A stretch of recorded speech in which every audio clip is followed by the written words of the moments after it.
Okay, yeah, this works perfect.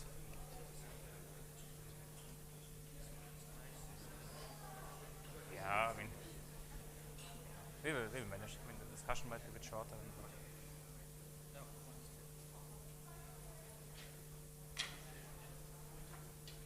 Okay, as soon as the camera is ready, we can start, I think.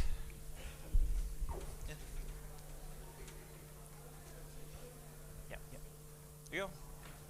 Or should I say somewhere else? I mean, yeah.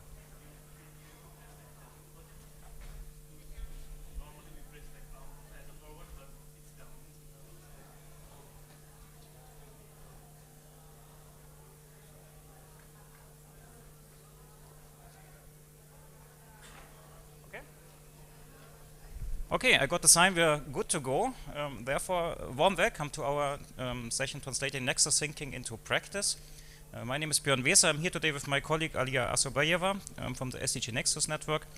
And yeah, as you all know, climate change and growing population, among other stressors, negatively impact resources and the sustainable use right now in the future.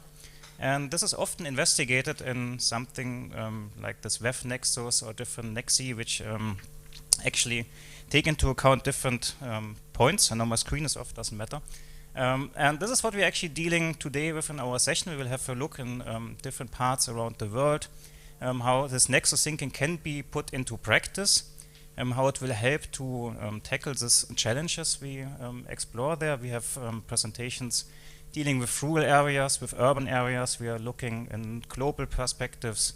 We're going to the Netherlands, we're going to the United States, Mexico, and we're going to, I guess, Himalaya region. Since my screen is off, I can't see it anymore, but we have quite few regions in the world, and I'm looking very much forward to see these presentations. We have 10 minutes for each presentation. Afterwards, a 2 minutes discussion. We should try to stick more or less to the time. Otherwise, we're running late for lunch, and you have to wait because there will be a big crew in front of you. So please stick to it, and we'll close with some short conclusions at the end. And yeah, with this, I will start directly with the first presentation, which is, now you need to help me. Who's presenting first? Yeah, perfect. Then please, the stage is yours. For the next ones, I will also announce the titles. Now you have to do it by yourself. I'm sorry. Try this. Good morning, everyone. The slide there. Okay. Oops. Okay, good morning, everyone. I'm Yadu Pokrail from Michigan State University. It's a great pleasure to be here, and in this presentation, I'll be talking about, water, food, energy nexus issues, particularly focusing on, hydropower and some fishery aspects and so on. So I would like to move on to the framework that we have been using, because food, water, energy nexus, it's a very broad topic, and there are different approaches to deal with it. And in our case, we are using a framework where we look at food and water or food and energy system right here. We look at the we look at the hydropower system where there's competing use of water for food production and energy generation. And then food and water, of course, we use water for irrigation and so on. And then energy and water, again, there's hydropower. There could be also biofuel production that was discussed earlier and so on. But this is the general framework that we're looking at. And in terms of methodology, what we're doing is we use a holistic modeling framework. We integrate hydrology, and food aspects and energy generation, hydropower systems, and so on. And eventually, the goal is to use this, advanced tools and models to really develop some sort of adaptation strategies to address food, water, energy issues. Then I put this in a big font here because in the end it becomes like resource use optimization, because we have limited resources. Entry point is water. We share the same resource. We try to use for different purposes, and there are trade-offs, right? And then we also need to look at the environmental aspects or ecological aspects and so on. And then I bold the transdisciplinary aspect here because we need to bring in stakeholders. We have been talking about interdisciplinary, multidisciplinary, and so on. Transdisciplinary, we use this term in a sense that we need to bring the stakeholders to the table as well. Why is this so pressing? And this has been discussed in many other sessions and keynote speeches and so on. These two maps show how total water availability on land will change due to climate change in the future. This is a paper that was published in Nature Climate Change last year. And wherever you see, without going into the details, wherever you see red color and darker red, there's those are the places where you see significant decline in overall water availability on land. Okay, so this is one big issue. Now, given these challenges, water resources to decline, how are we gonna manage water resources to cope with increasing challenges about food, water, energy systems? And one way humans or societies have dealt with the water resource planning management is constructing of dams. And I'm not going to explain this figure. Thousands of dams were built globally during the 20th century, and that tapered off a little bit, as you see over there. Right here, and these days people are talking about removing dams. At least in the U.S., Europe, and other countries, they are removing dams at mass scales because of environmental impacts and risk, aging dams, and so on. But at the same time, we are not stopping building dams. And of course, we talked about storage in the keynote session earlier and so on. And if you look at this one, 2020, 2030, there will be more and more dams built across the world. So how are we going to do this? On the one hand, dams are known to impact the ecosystems, environment, and so on. And on the other hand, we need these to produce energy and so on. So that is where we, that is where we are, or what we are focusing on. And if we look at the regions where this is rapidly happening right now, two regions, tropical regions. On the left side, you see Mekong Basin. All of these dots are dams. Okay, let's not spend time on looking at this one.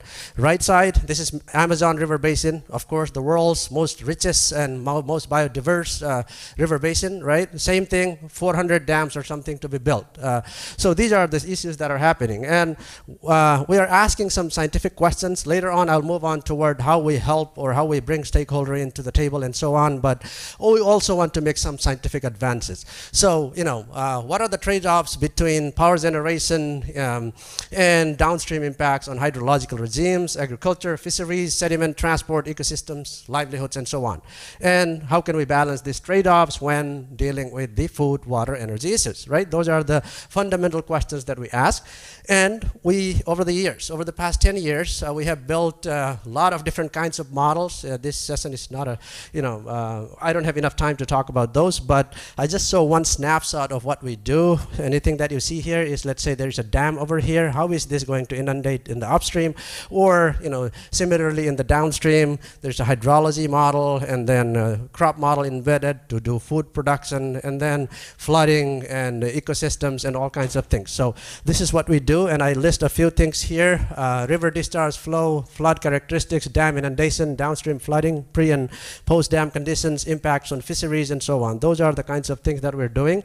And now let me move on to the Amazon case. As I said, there are hundreds of dams that are being conducted. In one of the studies that was published last year, we asked, is there an alternative way to, kind of entry point? Producing hydropower without building these big dams and completely destroying the landscape, ecosystems, and ecology, and also the livelihoods of, sometimes indigenous people, right? So we said, can we build smaller, or can we go with smaller in-stream turbines that would not interrupt fist movement or impound and flood upstreams and downstreams and displace people?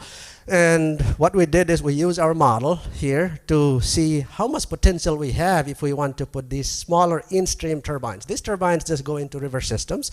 They are tied at the bottom or on the side, and they produce energy. And what we did here is we looked at the potential of these turbines across the Amazon right here. You see this is gigawatt hour per year potential across the entire Amazon. There are 4 million points where we did these calculations using supercomputing systems. And then these are the purple circles are the dams that they plan to build. So our question was, at those locations, if we focus on the location of those dams, can we produce almost equivalent energy, equivalent amount of energy by using these smaller scale in-stream turbines? And then also we did another study, and this kind of provides the background over here. We can, again, if this one, we can do in-stream turbines, or we can put in-stream turbines in the rivers, but how about their impacts? And are those locations where there are indigenous communities, protected areas, and so on?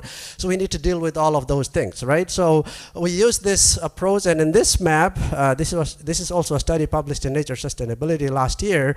We looked at what is going on. Red dots, increasing dam construction, including Mekong Basin over here, and green areas, wherever you see, there are increased protected areas because people understand that there are dams and they're impacting the livelihoods and ecosystems. They are increasing the protected areas. So we put all of these things into perspective here, and we looked at what is the potential for energy generation first of all if we put all of those in-stream turbines across the Amazons. And so you may ask a question later on, how many do you want to put? Maybe thousands or even 10,000s.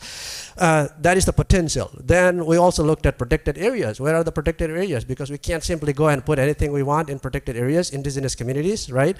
And where are the places that local people need energy, not building dams and supplying to some other cities, big cities in Brazil, and making the companies even richer. So we combined all of these things, and wherever you see these darker colors on these three parts of the triangle, we see higher potential, more protected areas, and more energy demand. And then we came up with a conclusion here: 60% of the total plant capacity from all of those 400 large dams in the Amazon could be actually harnessed by using these small-scale turbines, already considering all of those protected areas, indigenous communities, and energy needs. And they, of course, they are low in social and environmental costs, and also we did some economic analysis, so they would be even more economical than building large dams. And if you're interested, this study is published in Nature Sustainability. As I said, 63% of the total energy would be generated by using these smaller turbines, and in 9 of the selected dams, 100% of the energy could be actually produced without building those large dams. That is one part of the story, and we are recently looking at, okay, there are some dams already built, and also probably some new ones will be built regardless of what we say. For those, what do we do? So we can use floating, solar panels, as you see in this image. There's a lot of discussion going on around this because it could reduce evapotranspiration, reduce greenhouse gas emissions from reservoirs, and so on. That is one thing. And on top of that, we're looking at where is the potential for solar energy. So we are looking at hybrid systems, not only putting all of those in-stream, thousands of in-stream turbines in river systems. Then we looked at solar potential and also wind potential. So we call this as a hybrid system to address water, food, energy nexus issue. And one thing I forgot to say is in these places, you know, you could also use solar energy if they're pumping groundwater. They could use it to pump groundwater or even surface water to irrigate crops. So that is another part of the, you know, another aspect of the food, water, energy system. And as I already said, reduce water losses, reduce CO2 emissions, and so on. So we're looking at the complex, you know, system where we could utilize all of these renewable sources in a hybrid way to supply energy even to the local people and significantly reduce the environmental footprint. And we are directly engaging stakeholders here. There's a participatory approach that we use, and sorry about that. Yeah. Oops. Yeah, and we, you know, designed the system, and in fact, our team is implementing some of these turbines, testing some of these turbines in the Brazilian Amazon, and we look at we talk to the communities, and then make some assessments, consider local issues or kind of local characteristics, and so on. And again, this study was recently published in the journal PNAS Nexus.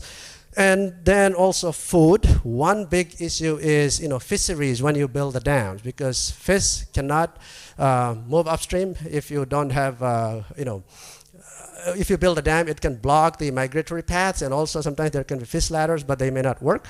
So we're looking at how fishery is impacted by dams. So we did a lot of pre and post dam analysis, and we talked to, you know, our team went to the Brazilian Amazon to talk to the fishers, how they have been impacted by dams and so on. And without going into too many details, pre-dam, this is the cats per unit effort. You see this, and then once you build a dam right there, you're going to see a significant decline in fish cats, of course, regardless of what you do. You use fish ladder or whatever, but you know, this is the real data from Brazilian floodplains. So yeah, this is... We need to stop. Maybe some conclusions short. Okay, yes, yeah. So this is the other part of the story, and in the next maybe 30 seconds or so, we are doing exactly the same thing in the Mekong Basin, because there are hundreds of dams that are being constructed, as I said earlier, and there also we, you know, engage stakeholders, and we have a socioeconomic team where we do participatory mapping. We take our modeling results and show them this is how things are changing from physical perspective. Have you realized this? Have you seen this? And how do you have the capability to adapt, or have you already been thinking about these kinds of changes that are happening? And we get input from the stakeholders, and then try to ingest that into our model. So it's a kind of feedback loop there, and in the end, our goal is to, you know, come up with solutions like the in-stream turbine solution that will be better for the environment, better for livelihoods, and we can address the food, water, energy problems overall. And with that, I would like to stop here by thanking the funding sources. These are from multiple projects that I list here. Thank you very much. Okay, thank you, Yaru. For the Michigan State University, we have time for one very short question, because already a bit over the time, also started 5 minutes later. So if there's any very short question, we can address it now. Okay, this seems right now not the case. We can also continue later in the discussion. Thank you again, Yaru. Then I would invite Professor Gupta from the MNIT India to the stage, who will show us something about sustainable reuse of treated sewage water in irrigation. Please, Professor Gupta.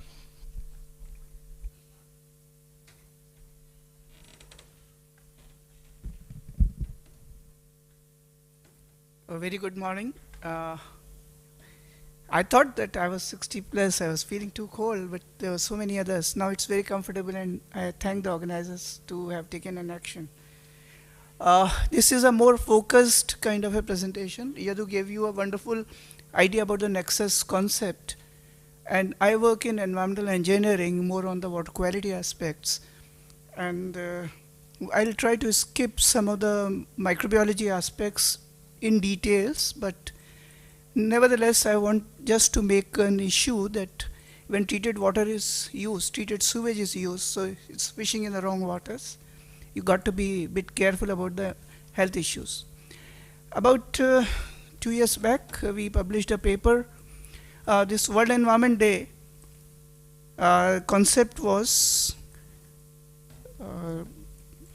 Find it difficult to read from here. Anyways, so about 2 years back, 262 of us from IAHS published a paper on 21 problems of hydrology that were going to bother the scientists for next 2 years.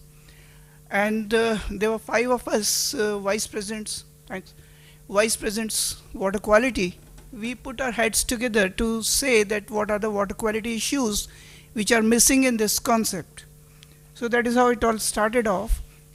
And in a broader way, when we talk about water security, it encompasses many, many aspects.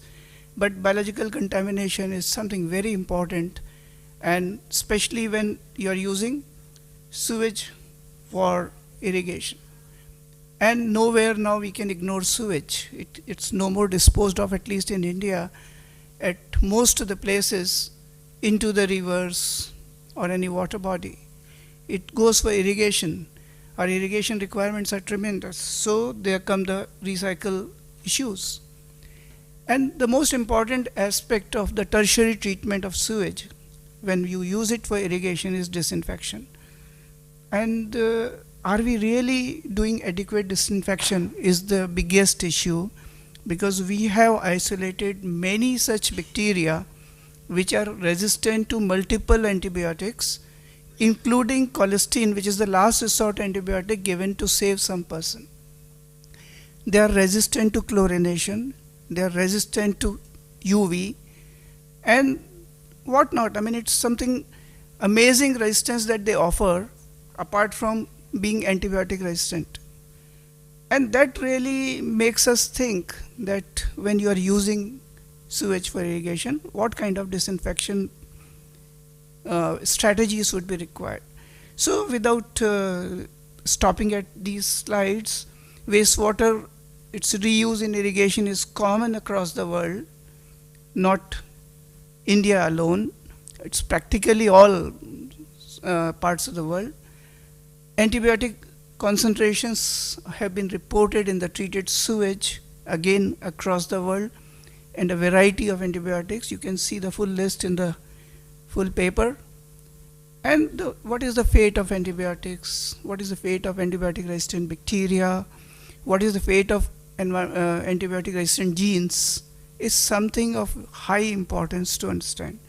And that is what we are trying to understand about the mechanisms, about the role of different bacteria after disinfection practices. Commonly used disinfection practices are chlorine, UV, ozone.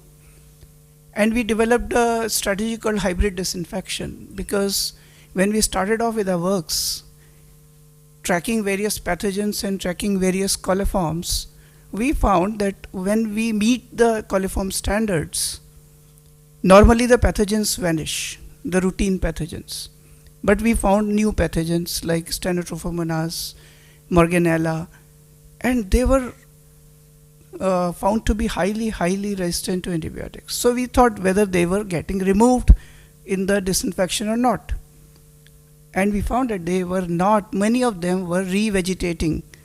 Even after complete elimination of coliforms in drinking water samples, within 6 hours, there was a regeneration of many of them.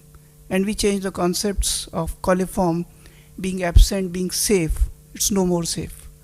And these regenerating bacteria may offer all kinds of, these are opportunistic pathogens. And hence, when drinking water is not safe in the absence of coliforms, we made a new term called effective reduction. That what will be the dose of antibiotic to reduce or to eliminate the coliforms without any regeneration tendency. So that resulted into enhancement of the doses.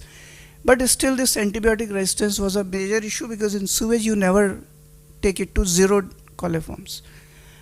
So we thought of putting 2 bullets against the bacteria to stop the regeneration. Chlorine followed by UV, chlorine followed by ozone. And that proved very successful for many reasons. Only because of sericium, chlorine was resisted and resulting into a very large concentration of chlorine dose required for the desired disinfection. So we put up a small chlorine dose, typically 30 to 40% of what was required for meeting the standards, to kill all the chlorine susceptible coliforms, and thereafter we gave a UV dose. We thought that large chlorine dose could be replaced by a smaller UV or ozone dose would make economic sense, and it did. Putting less chlorine would make lesser THMs, trihalomethanes. That also happened. But what happened interestingly was, whatever THMs were produced, chloroform, which is the major of them, constituting 70 to 80% of it, that vanished in the second step. So that was wonderful. And then we started continuing it with ARB, antibiotic resistant bacteria, ARGs, antibiotic resistant genes, and we found that regeneration tendency was also very effectively reduced, and that was the real benefit. So different antibiotics respond to different disinfectants, and hybrid obviously will prove better in taking care of many of those antibiotics. So apart from these disinfection technologies and their impacts, you can see on the slide. So hybrid disinfection proved really effective in reducing the antibiotic resistance to some extent. Now imagine the implication.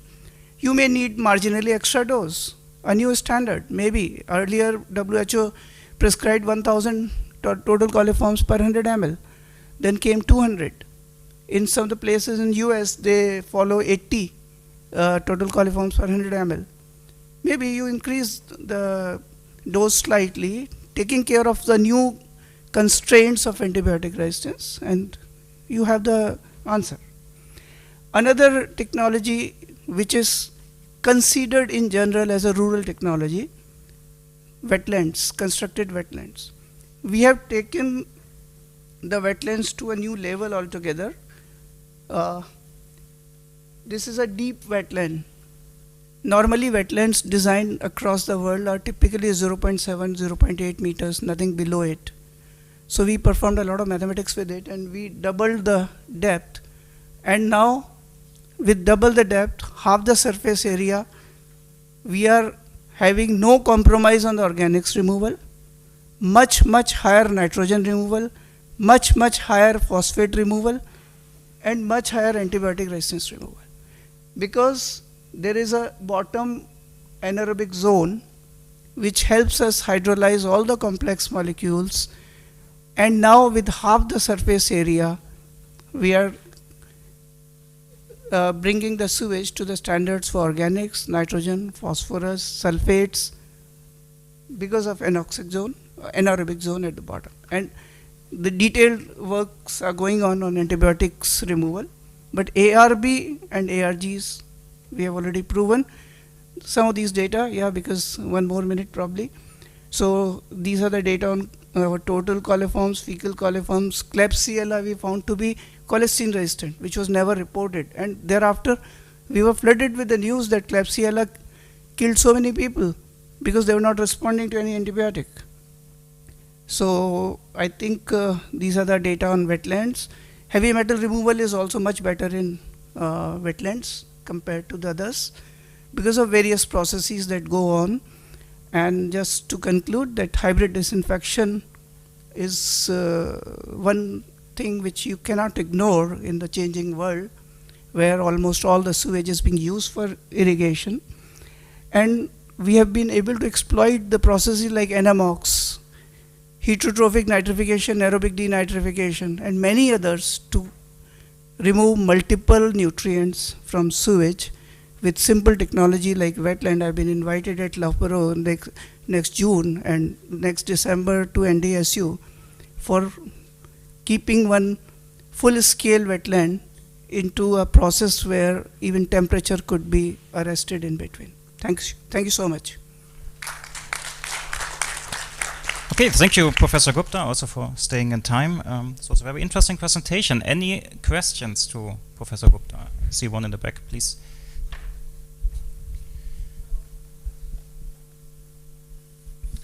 Thank you actually for your interesting presentation. It is interesting for considering the natural based solution.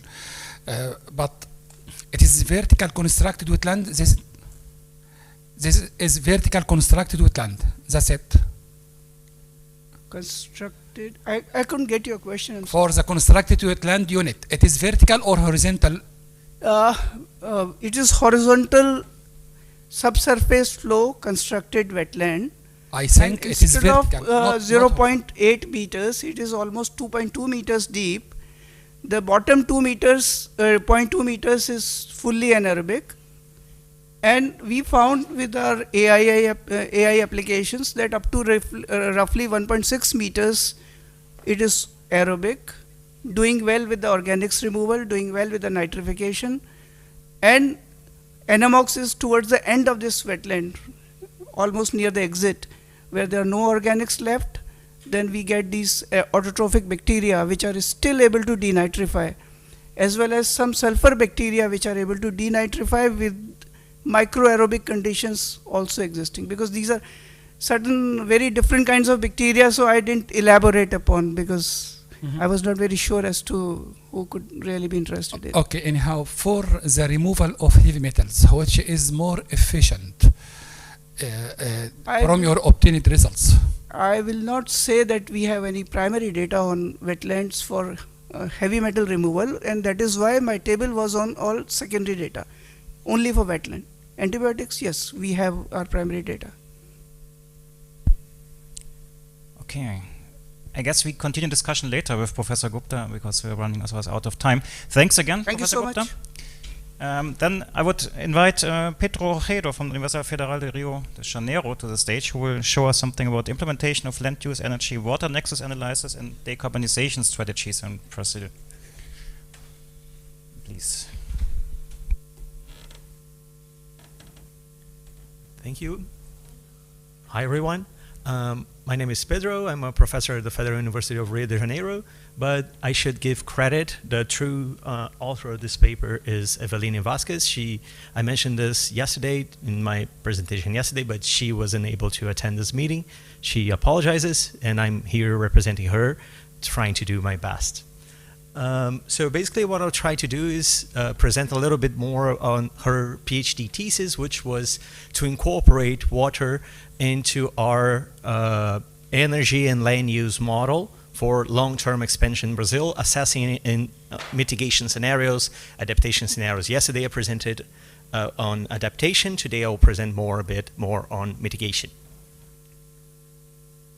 So first of all, who we are a lab in the energy planning program of the Federal University of Rio de Janeiro. This doesn't really matter much. We are a relatively small group for Brazil standards. What we do is we have energy and land use models. We focus on a core set of models which are integrated assessment models. We have global models and national models. I'm just showing here the global model that we have developed, which is used in the IR6 IPCC report, and also the blues, which is the focus of this, but we also developed one for Ecuador and Peru. So basically, integrated assessment models, they try to represent a range of systems in an integrated fashion to provide a common narrative and perspective over the interactive agents. Basically, we have a set of economic narratives. We have several integrated parts of the model which focus on economy, on energy, on land use, climate. It's typically a standard application of integrated assessment use. I'll focus today on our implementation of water, how we integrated water in an existing energy and land use model. We also focus a lot on materials, and we can take out several results from narrative, from costs and prices, but infrastructure needs, biodiversity impacts, security, and so on. So this is a timeline, a very conceited timeline, because despite developments in the last 20 years, I started 10 years ago, so that's why it starts in 2011. So we developed the first version of the model in 2003. Then in 2011, it became an energy model, not just a power sector model. And throughout the historical developments we have here, it's our global model, the national model blues, which currently stands in a 2.0 version. We also have a CGE model and the model for Ecuador. So basically what is BLUES is a Brazilian land use and energy system model. It divides Brazil in 6 regions.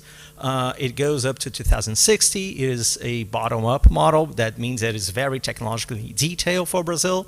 It is hard link between energy and land use, so it combines two in a single framework. We integrated with materials as well, and we just added air pollution, water, and just recently this year also biodiversity indicators. This is the spatial and temporal resolution. This is important because I'll focus on this in a few slides. So we distinguish Brazil in the geopolitical regions, which is the easiest way that we deal with Brazilian data. So it's north, south, southwest, northwest, and so on. We have a detailed representation of all the systems, the energy system, for primary energy, secondary energy, transmission, distribution. Industry have several processes of industrial processes modeled within the model, several details of land use, which is shown here. We have several land covers, 18 type of land covers with detailed data sets for yields, costs, use of pesticides, fertilizers, productivity, irrigation, so on. 5 agricultural practices, and this is all part of the current set of existing model. So the challenge for introducing water was how to do it in a good way without compromising the existing model, what already was stored. So in order to have a perspective, this is the basins in Brazil and the geological and the geopolitical regions that we have in the model. They don't match. Obviously, that is one of the challenges. And so we need to think outside of the box here. So we try to accommodate that. So we doubled basins separating by geological positions according to the basic, water flow. We took this approach, which is a very basic approach of the available water upstream, the withdrawals for land, for energy, for industrial processes, etc. The available water downstreams in a very conservative way in order to, it's conservative because it considers that most of the water is being used and none of the water is being available at the same basin. So it's a very conservative approach. For this exercise, we developed a few scenarios. In the paper, we can go a bit more in detail. I'll try to go quickly here. We have the climate policy scenario, which is a reference case, basically a standard business as usual, let's call it, with current policies implemented, and a 1.5 degree scenario, which is consistent with the global trajectories for 2 degrees. The Brazil trajectories of emissions consistent with 1.1 degrees. We have water availability constraints, basically the mean flow, which is considered to be a high availability. The 70% of Q95 flow, which is the Brazilian standard for evaluation by the ANA, which is the Water National Agency. And we have also water cost scenario, just to show the capabilities of the model, how it flexes, how it behaves under a price scheme. So basically what we have here is, once again, just to show it simply, we have the reference case and the 1.5 case. These shows consumptive water uses. Here where it says livestock is livestock in agriculture. Those are the major consumer of water in Brazil, as expected. The use for energy increases in the 1.5 degree scenario. I'll show why. And so basically what happens here is that in the reference case, there's a lot of expansion of thermal power plants, which uses water. But in the 1.5 degrees, there is a demand for advanced biofuels, so new crop areas, new processes for producing biofuels for those hard-to-abate sectors, aviation, navigation, road transport, petrochemical industry. And that leads to a huge increase in area for biofuels, But here you can see that in the 1.5 degree scenario, whenever water constraints or water price is added to that scenario, water consumption goes down, but that did not change the overall solution. The model just changed either the crop or where it would build that crop areas in order to maintain the optimal solution, which is still biofuels. You can see here that sugarcane, for instance, has almost no water consumption in the baseline. That's because we have 7 million hectares of sugarcane, almost 8 million hectares of sugarcane that doesn't need irrigation, but the expansion of sugarcane would need irrigation. But when it goes down, you can almost see here that a little bit of the soy goes back up because you use soybean as an oil crop for other process for advanced biofuels. Despite having availability at a national scale, there are significant different impacts on a national or regional basin scale, let's call it. These here, northeast, central, west, and south, are the ones that increase water stress indicators compared to baseline, compared to standard base year as well. This means that there's possible conflict. This is, again, a very conservative approach. So we're just showing that there might be additional issues. So my final comments is that at a national level, the energy and land use sectors is not vulnerable to water availability. That ensures Brazil's commitment to limit global warming at 1.5. It's not the water that should be the issue, should be the policies in place, should be avoiding deforestation. There are other challenges to do it. But the decarbonation pathway implemented and optimized by the model show that at a local and regional levels, there is going to be more water required, at least for biofuel production and a little bit for carbon capture and storage, which also adds a lot to the water footprint. And in order to deal with those hard-to-abate sectors that require biofuels, we will need additional water. And that is something that our results have shown. Thank you. Yeah, thank you, Pedro, for this very nice and concise presentation, which was actually 10 minutes and 1 second. So, please, questions to Pedro. Yeah, I see one here. Oh. Hello. Very nice presentation, and I have few comments for clarification. What is the timeline for your optimization? So Blues works from 2010 to 2060 in 5-year intervals, and each year has 144 time slices.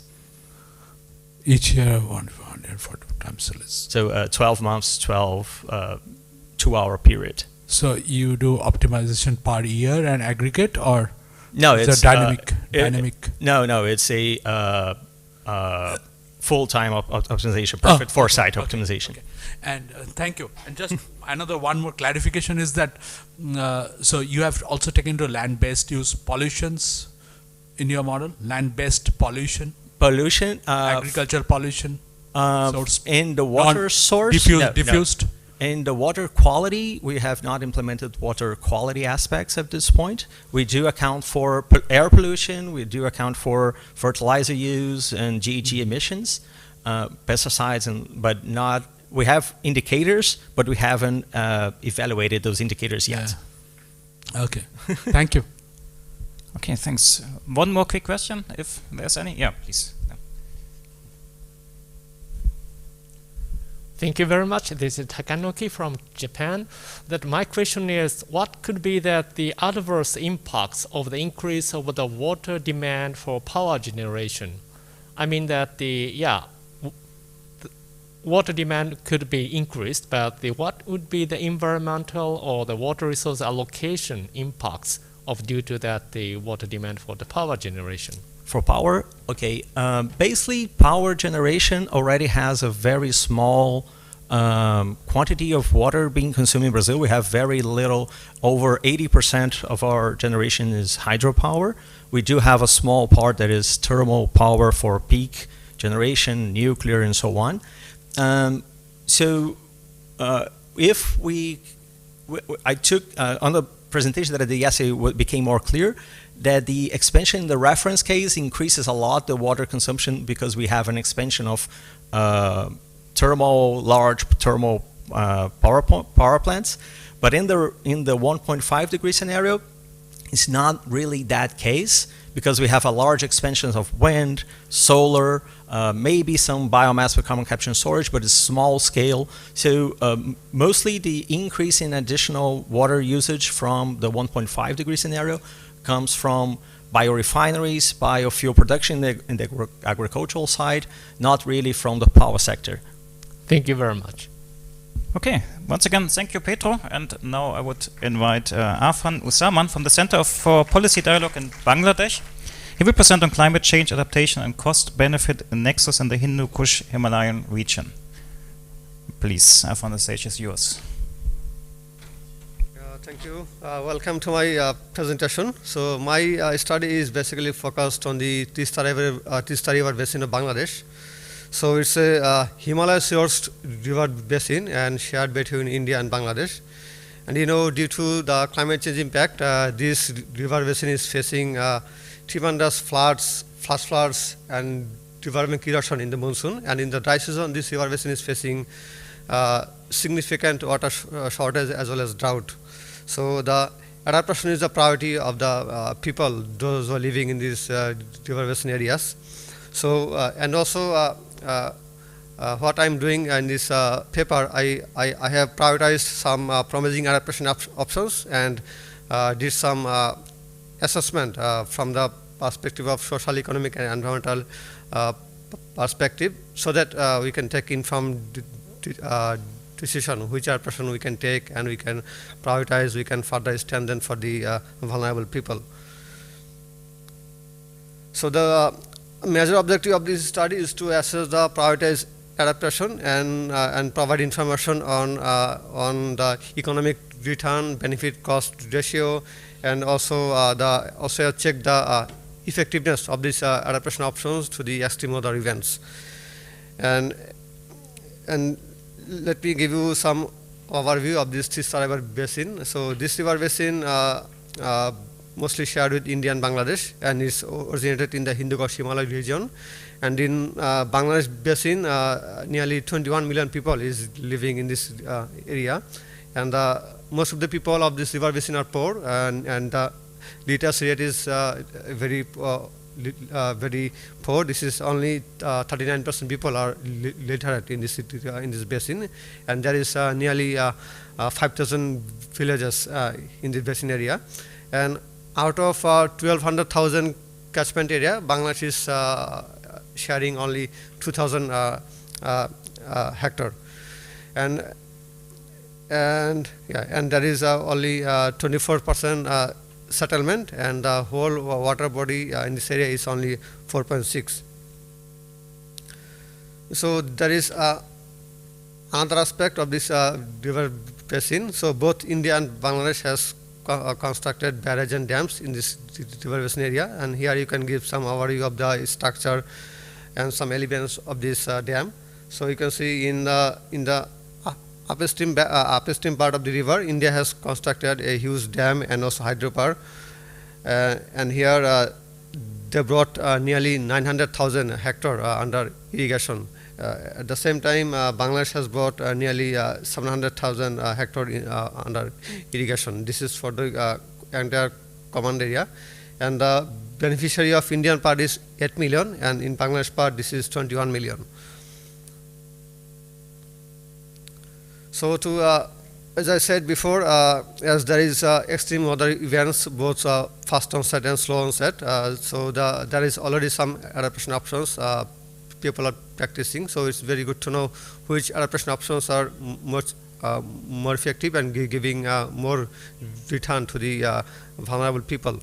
So here I choose there are several approaches like cost benefit analysis, cost effectiveness analysis, and also the multi-criteria analysis. So I choose the CBA method, the cost benefit analysis, because it will give us the cost benefit ratio and also the economic return of this investment. So here you can see the 7 prioritized adaptation options. Those are practicing in this river basin area. So first of all, it is alternate wetting and drying method in the irrigated rice field. then there is steep tillage wheat cultivation, then zero tillage mustard cultivation, then I assessed the short duration rice variety and drought tolerant rice variety, and also there is some groundwater based irrigation practices through deep tube well. One is community based, one is installed by the government. So I also assessed the effectiveness of these irrigation practices. So here you can see the cost in the first column is showing the cost of production under different adaptation options, and then it is showing you the revenue generated for this adaptation options, and also you can see the benefit cost ratio for each of the adaptation. The benefit cost ratio shows the return against the per dollar investment of this adaptation. That means if anyone invests $100 in this adaptation, it will give you for example $1.17. So here you can see for each of the adaptation the benefit cost ratio is positive. That means these are generating positive return to the farmers. So if you can see the highest BCR is for the steep tillage wheat cultivation and also for the deep table based irrigation. So these are providing 2.8, 1.7 and 1.75 BCR. That means if farmer invests $1, they will get $1.7 in return. And also there are some water saving and also some cost saving if farmers have these adaptation options. And here you can also see some social and economic, social and environmental benefits of these adaptation options.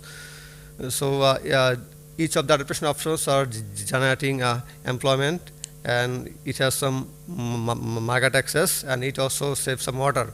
As water is a burning issue in the dry season, there is a water shortage and drought. So if farmers set up these adaptation options for AWD, it can save 25% to 30% water, and steep tillage wheat cultivation, it can save 20 to 25% water, and zero tillage mustard, it can save approximately 30% water. And also this adaptation has some environmental co-benefits, like AWD can reduce and restore the degraded land, and steep tillage with cultivation, it can improve the vegetation cover and also reduce the land degradation. And the short duration zero tillage mustard, it can also reduce the water. And also there is each of the adaptation options have some higher productivity potential. You can see they can increase the adaptation from 15% to 20%. And also you can see how this adaptation can resist to climate change and build resilience under different adaptation options. So I have so based on the focus group discussion and some survey findings, I also get some result for climate effectiveness, and also I also checked the GHG emission potential of this adaptation option. So each of the adaptation options has medium to high level greenhouse gas emission reduction potential. So 2 more minutes. So 2 minutes. Okay. So let me quickly finish. So you can see the number here. So here are some challenges and barriers for each of the adaptation options that we have identified. So this technology is mostly available at the local level, so it has some potential for further scaling up. But some adaptation options have some limitation, like it needs further strengthening, like the short duration rice variety. So it can be further strengthened through more research and innovation. And also the deep well based irrigation that needs further management at the farmers level, because if there is extensive water withdrawal, it can deplete the groundwater resources of this tribal basin. But the positive news is when there is a monsoon period, there is also groundwater recharge, so there is some balances.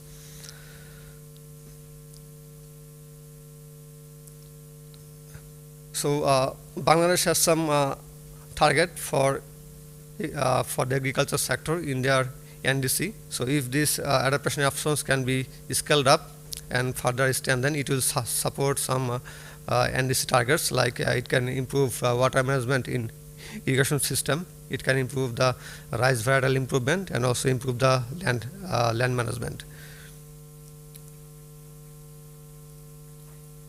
So there is, as I told you before, there is another aspect of this Tista River basin. So there is some transboundary issues, as there is one large dam and hydropower in the upstream. So most of the water has been withdrawn in the upstream nation during the dry season. So for these cases, Bangladesh is getting low water in the dry season. So in this, you can see in the blue line is the water discharges at the upstream, and the green line is water discharges the downstream. So in the, you can see the yearly trend of water discharge in downstream Bangladesh. So from 1925 to 2010, this is the data we just have right now. So the trend is very negative. So, and in the recent years, the water discharge is much lower compared to the earlier decades in Bangladesh, and you can see the water discharge is trimmed down to 10 cubic to 50 cubic in the recent years. So that also hampered the adaptation, irrigation, and the livelihood of the lower riparian region. So here is so the transboundary collaboration can also act as a driver of adaptation. So you can see if there is a water sharing agreement under different water sharing agreements, so both nations can cultivate some area of lands. Do I have time? No, okay, maybe so you can just give us some conclusions or jump to the... I have so many findings here. So this is another aspect of environmental sustainability of this type of basin. So there are several indicators that shows you the preparedness of capacity of farmers in different indicators, how they are performing over time. That also tell us the gaps in the field level that we need to work to strengthening the adaptive capacity of the farmer and also the environment. So these are some economic indicators in the Tista River basin. So you can see the level of indicator that you need to work. So these are some social sustainability indicator. So I compared with the indicator with the Brahmaputra river basin. So you can see the comparative overview of these two basins. Yeah, so I'll not see conclusion. So yeah. Okay, thank you, Afan. I'm very sorry that we need to stop, but yeah. Thank you. And given the time constraints, we need to shift your discussion maybe to the coffee lunch break later. So if you have some questions to Afan, please approach him directly. Use this time we have in between the sessions. Okay. Thank you, Afan. Thank you, everyone. Okay. Then I would like the next presentation, Rocky Tadach-Padel. I'm quite not sure how to pronounce your last name, maybe you can do this by yourself, from the Texas A&M University, and he will explore the nexus between land use and land cover changes and socioeconomic factors in the US-Mexican transboundary region. Please, the stage is yours. Thank you. Hello everybody, I am Rocky Tadach-Padel from Texas A&M Agri-Life Research at El Paso Center. Today I am going to talk on our ongoing effort on exploring the nexus between land cover, land use changes, socioeconomic factors, and water for a critically stressed arid region around US-Mexico transboundary region. These are my co-authors for this ongoing effort. These are the contents of my presentation. I would be talking mostly from the lens of system modeling. Basically, I am not a system modeler, but today I am trying to show some of the ongoing effort that we are planning to see from system modeling effort to look at the nexus of different nodes that are connected. For that purpose, we rely on data from different sources, including in situ ground-based observation, some remotely sensed data, physical-based numerical models, and also perceptions from range of stakeholders and experts. And this modeling effort we anticipate to force using projected data, using climate models or numerically simulated model, or even statistical or machine learning models. So for this purpose, we are centering our approach on land use, land cover classification. Basically, today I'm going to talk mostly on something that's on our mind, is like a conceptual research. You can take this not as a final research output phase output. Is like something we wanted to propose to look at the nexus. So it's something on conceptual level, and that's on our head, and we tried to even propose, and luckily we got funded to proceed with this procedure for next 3 to 4 years by NASA. So maybe in coming days we would be coming up with more realistic, promising results. So some of the effort that I'm going to show might be just like a conceptual framework, and I would be also showing some of the result that is based on draft Bayesian network. In this slide, you could see in the left is a synopsis of the interacting nexus of different nodes. Here you can think land use, land cover change, or choice of crop or choice of land use as a center object. Basically, choosing any crop or shifting land use are modulated by multiple factors. For example, you could see people might think of looking at land value or projected land value, or inertia of how continuity of ag would be in coming days, and which are again modulated by multiple factors. So it's kind of complicated, and to bring those system everything in a one model is always difficult. And on top of that, undergoing climate change like a thing which is affecting surface water availability, groundwater availability, increasing temperature, that is again increasing the water demand of the agriculture thing. So these naturally occurring thing, anthropogenic disturbances, these all are interacting to each other, and they are playing their different role in an overall system of a nexus. So we try to propose to shifting from a conventional system model, where we try to model every system model as a society as a one model, or economic as one model, or water system maybe using some SWOT model as a one model, physics-based model. So we try to shift from different individual system model to make as an integrated, as you can see on slide.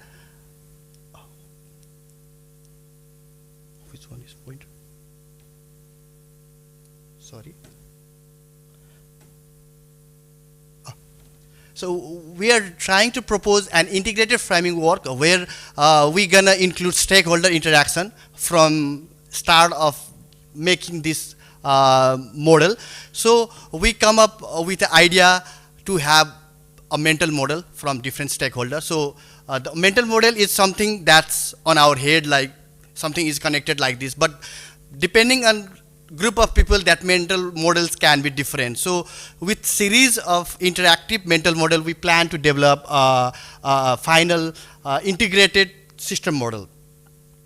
But to force with system model, we need some, if we have a series of long-term data, we can develop that interactive model with machine learning model, because if we have lots set of historical data, we can understand these have some correlation. So physics-based model or machine learning model can be used to develop or learn the model. But when we don't have that much of data, we need to rely with perception of people or expert opinion.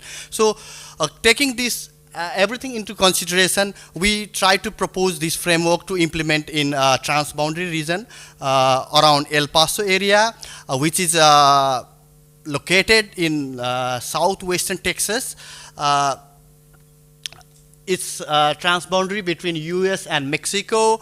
And if you look at the surface water hydrology, since it is located in arid region, it is characterized by, you can all know, like there is at least less precipitation, or in some year there is no precipitation at all. So people need to rely on groundwater. So there is a deep interrelation between surface water and groundwater. And for those type of physics-based model, in our lab we do have already calibrated surface model which are calibrated on different hydrologic gauging stations.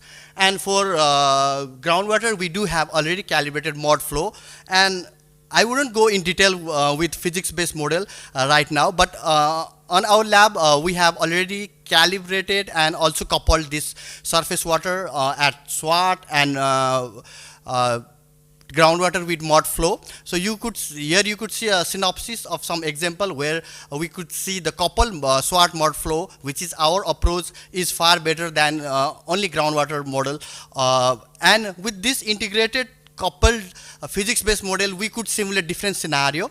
And for surface model, we have already calibrated our model taking care of all field scale of ag, like if we have pecan on the field level, and if that land use gonna be changed in future. So those we can simulate with model. But the problem is when we try to come up with some modeling result and try to convince skeptical stakeholder, like the model is saying like this, what do you say? People don't trust that much, they want to play with model. So we try to come up with this system model where we are taking the output from physics-based model which scientists or we water modeler can understand, but for a stakeholder, they can play with system model.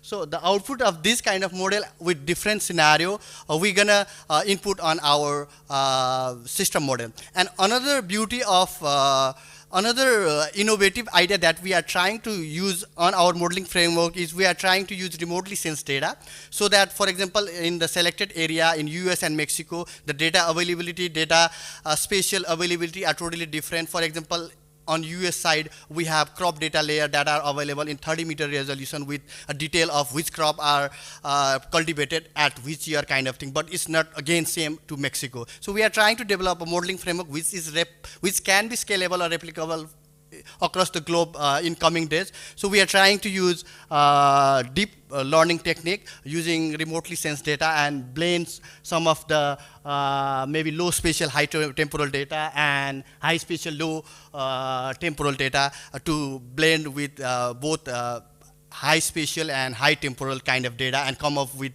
already build up deep learning mechanism to come up with land use, land cover classification. And again, in a nutshell, what we are trying to do is we are trying to develop a framework which is forced with different data source coming all the way from Earth observation, and there is a data fusion kind of thing. Expert knowledge is there where we are coming with series of stakeholder interaction and coming with mental model. So there are ways level of data and different data sources and results. So how to force data? I try to give just a snapshot of modeling framework that we are relying on Bayesian belief network, where what we do is we rely totally on conditional probability. So if we know for a condition of A, this is gonna be a probability of this. That can be forced with data if we have long-term data. That can be forced with geospatial data. But if we don't have data, then we lie with expert opinion. What do you say if condition A is happening? What is the probability of condition B kind of thing? So this is right now based on just a group of experts, and we developed this one. And so the beauty of this type of modeling is when we have set up a calibrated model with series of stakeholder interaction and play with model and learn model and change direction, then stakeholder can play with it as a cyber infrastructure or decision support tool. Right now, here I showed a target node to look at land cover, land use change, and look at if you're gonna change probability at any node, whole system, how it will behave and how the sensitivity will happen, which node are sensitive at all. So you can look at physics, you can look at society, you can look at dynamics. So this is ongoing effort and we are still working on it, and we got next 3 to 4 years to improve this model, and this is on our right now conceptual phase. And yeah, your comments and suggestions are highly appreciated, and fresh graduate who wants to work on this kind of thing, I'm looking forward if someone is interested to look on this kind of aspect, please do contact me. Yeah, that's it. Thank you, Rocky. It's very interesting work. I like this approach of like combining different layers of information, temporal and spatially, and I might contact you actually because I'm doing similar stuff. Anyway, questions to Rocky? because I have too many, so I will just discuss with you later. Okay, if this is not the case, we will talk later, and I would invite Lara Wöhler to, she has the honor to give the last presentation in the session today. She will take us to the Netherlands now, so in the Northern Hemisphere again, but talking about urban areas. Please, Lara, the stage is yours. Yes, welcome to my talk about an institutional perspective on integration, and I'll be talking about several urban cases in the Netherlands. So the past 1.5 days we've been hearing a lot about the nexus thinking and how systems connect to each other, and I think there's a lot of research been going on this rather global approaches, finding out how these interrelations are and how to quantify them. And one common approach that is recommended is integrating these different challenges. And when I started looking into the subject, I really found out, well, there's quite a bit of literature on policy integration. However, there's really nothing on how to succeed with this integration on the ground, so at operational levels. So this was our starting point, and we started to investigate urban or societal challenges in urban areas in the Netherlands. So things like energy transition, climate adaptation, green infrastructure, biodiversity, socioeconomic challenges, etc. And really our starting point was to assume or to look at cases that have an integrative potential, so some sort of benefit from integrating these challenges. So this was really a precondition when we started this research. And then we asked, well, how to actually move from a sectoral approach where all these different challenges are addressed individually to an integrative approach or action situation. So an action situation is a kind of actor setting, which I will explain in a bit. So this was really our starting point. Briefly explaining our methods, we looked at 4 different urban cases, 3 residential areas, 1 business park. We did interviews with different actors and analyzed documents. And as a theoretical frame, we used Ostrom's institutional analysis and development framework to tell you a little bit, or to make you understand what this framework is about. So there's the core of the framework is basically an action situation. So the space where actors come together, where they interact, where they make decisions, where they exchange information, etc. And these situations are influenced by external variables, could be biophysical conditions or policies or also cultural context.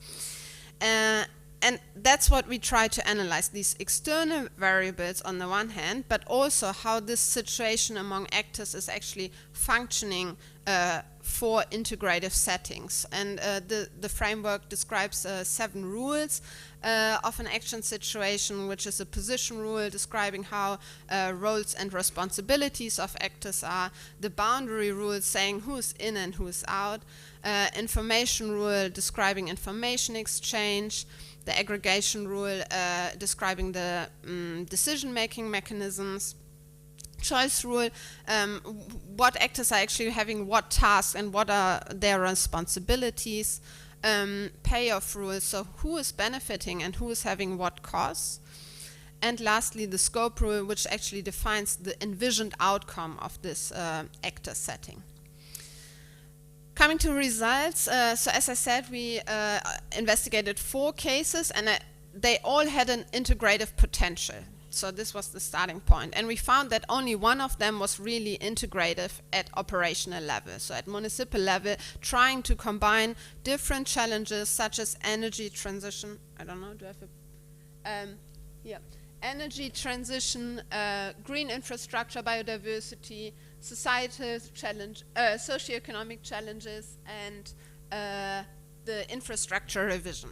So really in the first case there was different working groups around these challenges with actors from different sectors representative in each of these working groups. So they really succeeded with that.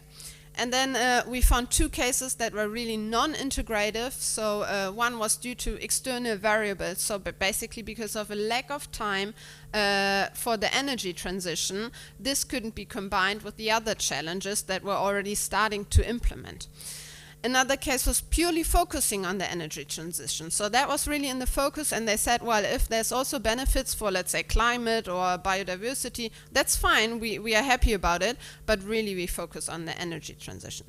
And the case D, the last case, was really an ambiguous case. So there was a group of actors who was heavily working on this integrative ambition, and they were really investigating what type of synergies and trade-offs they could maybe achieve, and while these actors got kind of stuck in the planning phase, other actors already started implementing measures. So this was really a strange case to investigate in a way. Yes, so just to wrap up or summarize some factors that support integrative action. So we, on the one hand, looked at what could hinder integration and what could support it. So I will focus on the support side of things and only give a few examples. Of course, there's many more. So external variables do matter. So policies or subsidy schemes. For example, the integrative case actually started with the finishing up of a subsidy scheme, so they had to achieve more with less money. That's why they thought, well, maybe if we integrate things, we can have less, we can spend less money and achieve more. Then also traditions and routines matter, societal characteristics, the cultural setting of these cases. So sometimes they said, well, we look back at a history of 20, 30 years of collaborating, so this really helps.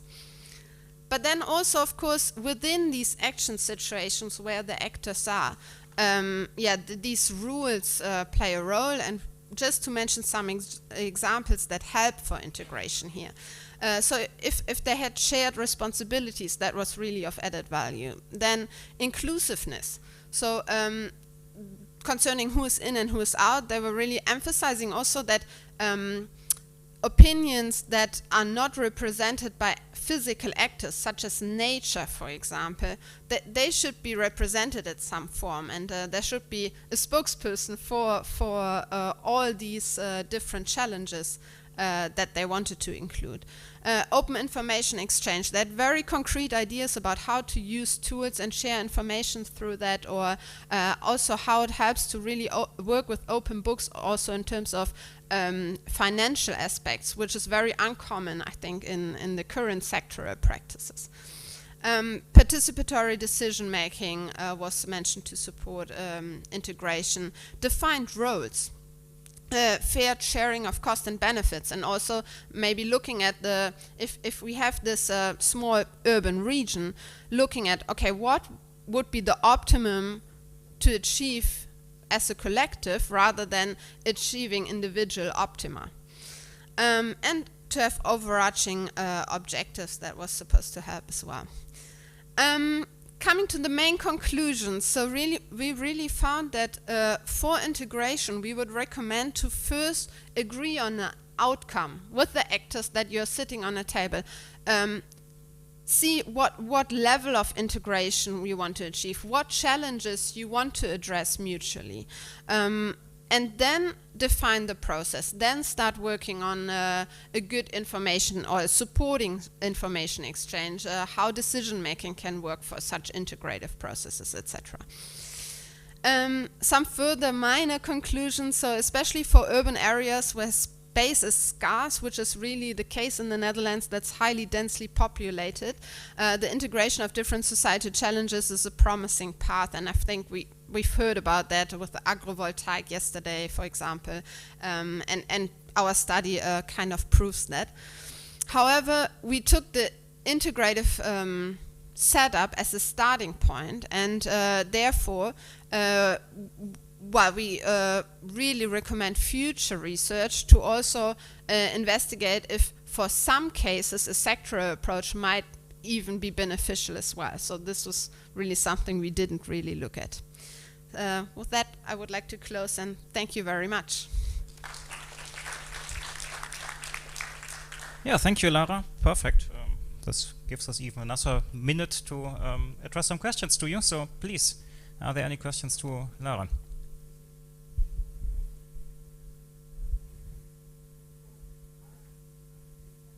There's one in the very back. Yeah.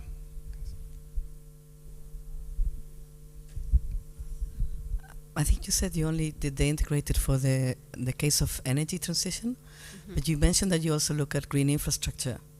What came out of the kind of analysis, depending, I mean, I don't know if you how far in depth, but that's also an interesting case for integration.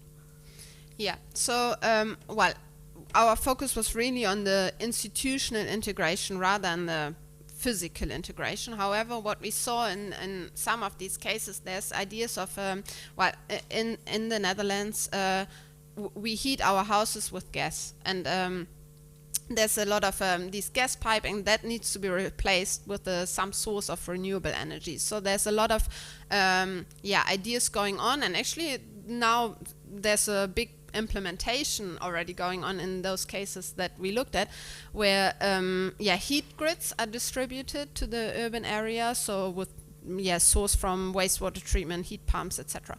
And well, one idea was, well, if we open the streets already for implementing or putting this new heat grid, why don't we look at how to redesign our streets, you know, like maybe abandon cars in some spaces, go fully bicycle lanes, and then use some space which we used to use for parking for wadis, green wadis, where you know, water retention can take place. Also have some subsurface buffers for rainwater storage below the streets. So this,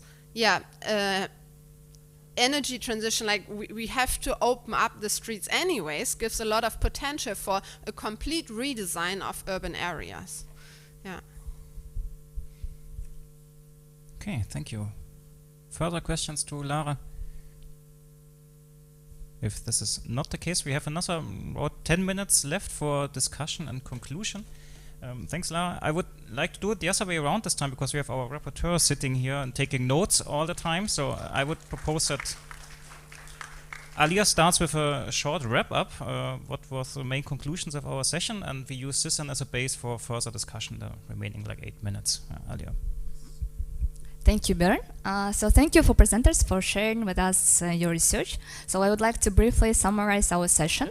So we saw different applications of water energy through the nexus in Amazon and Mekong River Basin in India, Brazil, Testa River Basin, US-Mexico transboundary region, and also in the Netherlands, but with the focus on water resources, particularly the need to improve water use efficiency by different approaches. So our presenters suggested addressing dam construction dilemma, reusing treated sewage in irrigation, reducing water withdrawals, assessing climate change adaptation measures, and also strengthening cross-sectoral institutional collaboration.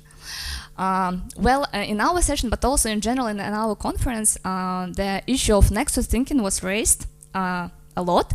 However, our policymakers and also planners, they still operate and think in silos. So my general question to presenters and also to the audience, so since our session is about how to translate nexus thinking in practice, so general question would be how to transform or translate nexus thinking in practice.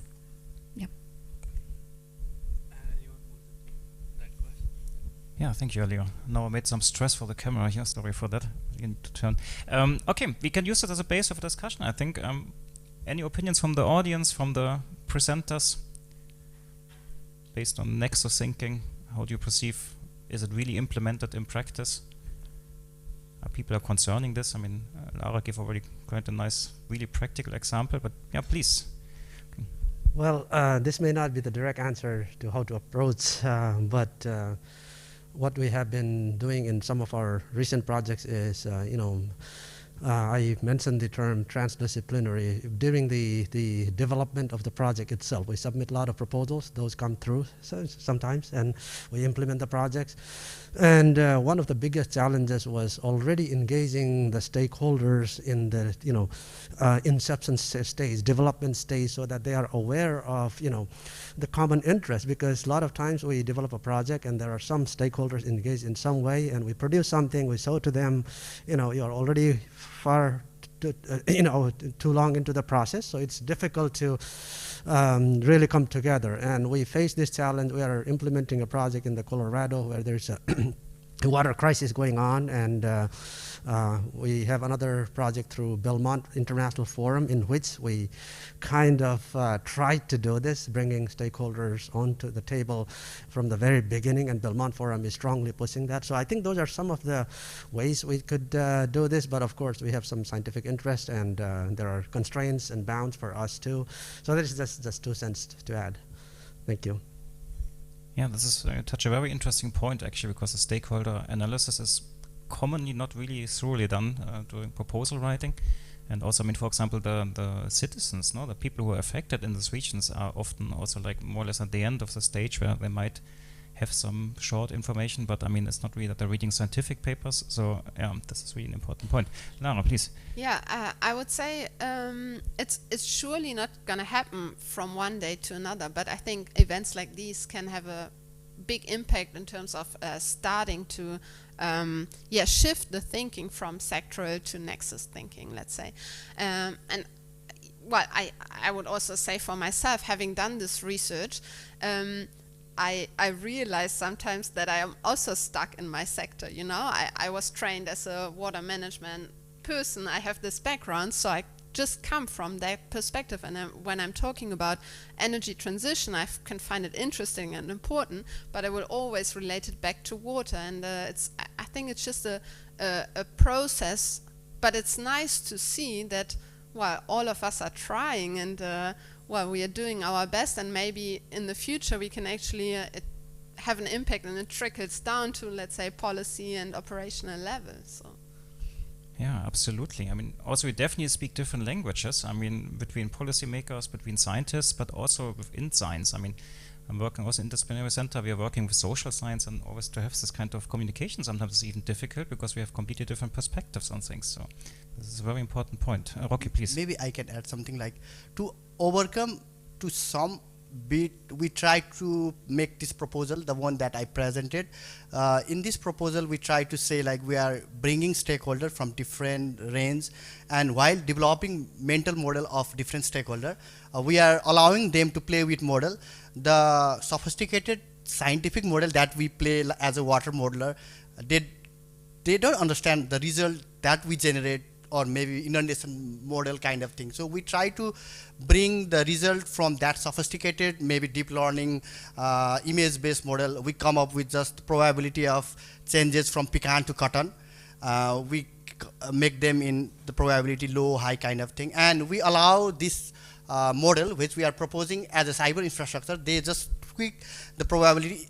Maybe that may be wrong, but if they change the probability of that node, they will see whole system, how it is being changed, and how all systems are being connected with what level of leverage. If we do on one thing, what can happen to kind of thing. So we try to make with draft network, maybe that is based on expert opinion, but we are making it improve with a series of stakeholders. And on this proposal, we are at least making use of permanent forum binational water in US and Mexico, and bringing different stakeholders from the institute across the border. And we hope maybe, I don't know, this kind of proposal may be one step in bringing stakeholder from the initial mechanism of developing model and bringing our scientific model output into understandable form, where they can play with the model and where they can see what would happen if the scenario gonna change in coming days. And we bring the climate model output in a form that they can understand, and they would look at like if water availability is happening and the sustainability of the aquifer is maybe just remaining few decades, and if they're gonna just continue pecan for next 50 years, what would be the stress on groundwater, and what would happen if the urbanization increase in that way. So we try to if we try to come up with our scientific knowledge on their understandable way, and they come up with playing at from the initial stage, maybe that gonna be something that we are missing in past. So we are hoping we could do in this project. Yeah, thank you. Okay. Thank you. Just like to add a few points with them. So I think local nexus thinking can be further strengthening through new knowledge generation and dissemination. So if we need to translate the nexus thinking in the local level, we also need to engage the local level institutions and need to engage the NGOs, private sector and CSOs, and also need to enhance their capacities. Yeah, and also the nexus thinking should be more localized and context specific. Yeah, thank you. Yeah, thank you. Maybe one more comment here in the audience. I can just hand over my microphone, maybe.